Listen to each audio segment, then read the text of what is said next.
We're going to look at some specific examples of how to break down difficult questions, which comes from a recent test taking skills lesson. Before we look at those specifics, let's talk about how the exam can take an easy question and turn it into something very challenging.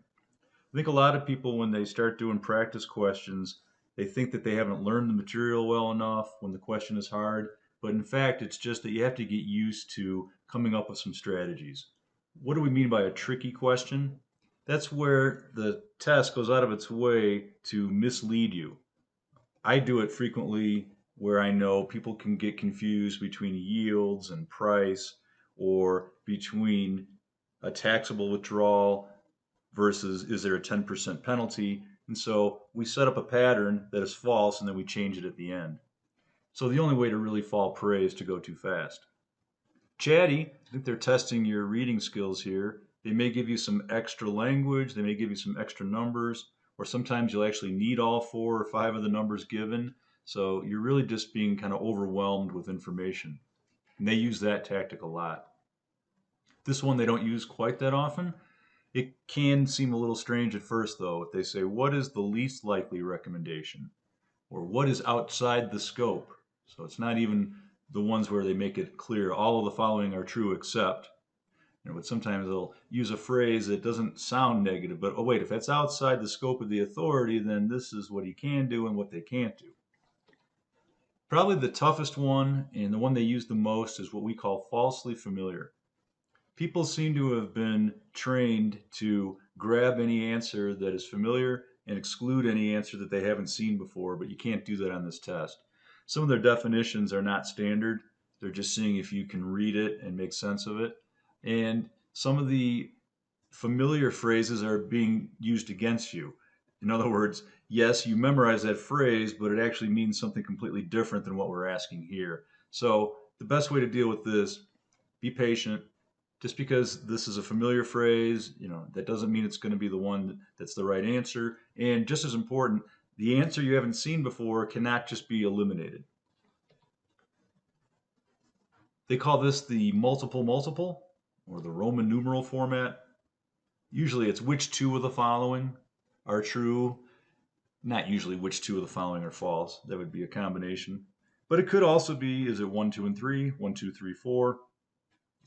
Either way, they don't use that all that often. I just don't remember doing that in college. I don't know if you did.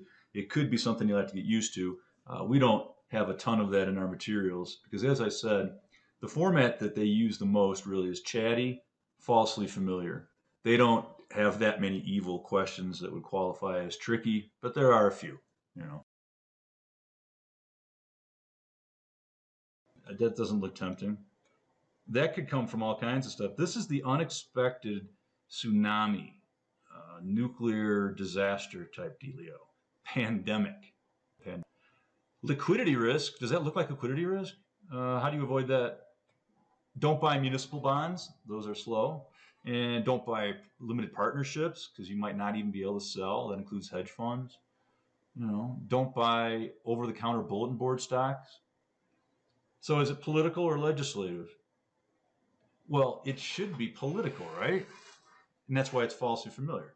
I mean, that's the word that comes to mind, and I'm helping you by making it choice A. Political risk is really about emerging markets. Watch out when you invest in Brazil or China or India. It's actually called that.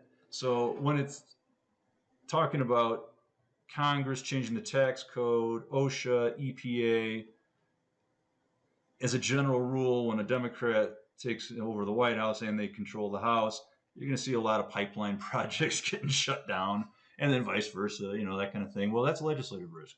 If you're investing in energy sector, which can be tough, there's a lot of legislative risk. But here, same thing. Well, can you imagine having a big portfolio of municipal bonds, and then all of a sudden, sorry, Congress didn't want to do it, but they did, and there is no exemption on any of that interest. So what? Well, everyone would dump municipal bonds. It would be the negative news for the week, and that's one of the risks that you have to take. A seems like an unlikely answer, but it doesn't mean it couldn't be. Wow. So there is no answer. Oh. Yeah, the answer is A. All right, so I got to do some math. I do. The dividend yield, the PE ratio, the E earnings per share. Okay. What's the market price of the stock compared to the profit per share? Now, if you have your own little company, try selling bonds. People would know. But they might want to buy into your company. And then they get a share of any net income. If it's an S corp, you're going to be paying out dividends to these people according to what percent they own. For a public company stock, same idea. I'm going to buy shares. How much profit is there per share?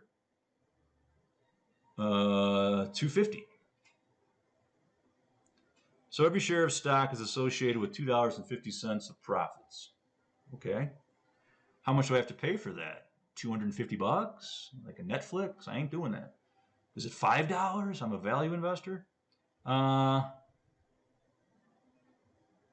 Wait. Oh, right.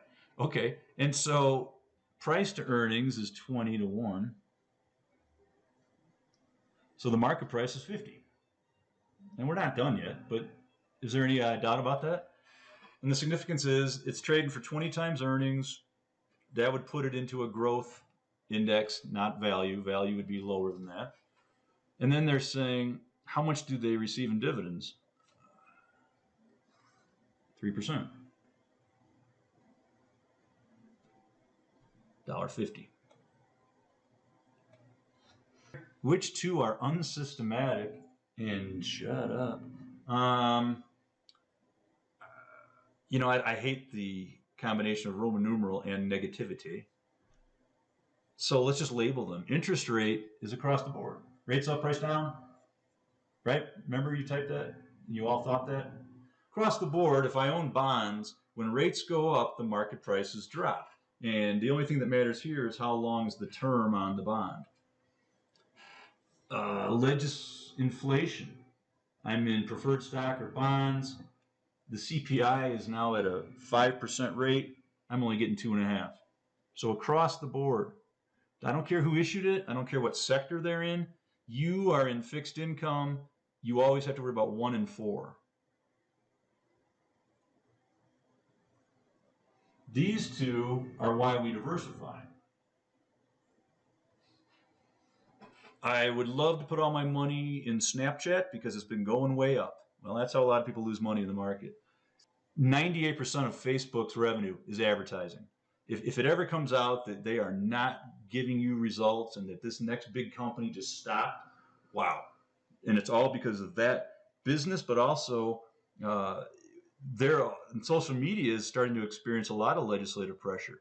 We're going to come after them for lots of reasons, So anyway, that's why I don't want to. I'm in Snapchat and Twitter, but I better get out of that sector now because of business risk and legislative risk.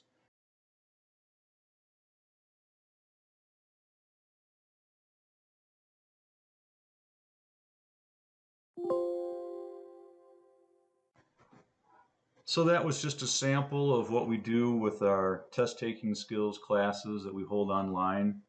We hold probably 6 or 7 of those every year, about every couple of months, maybe every 6 to 8 weeks. We have materials on all the major exams. That means we have textbooks that are easy to read, we have training materials, and we have some really challenging practice questions.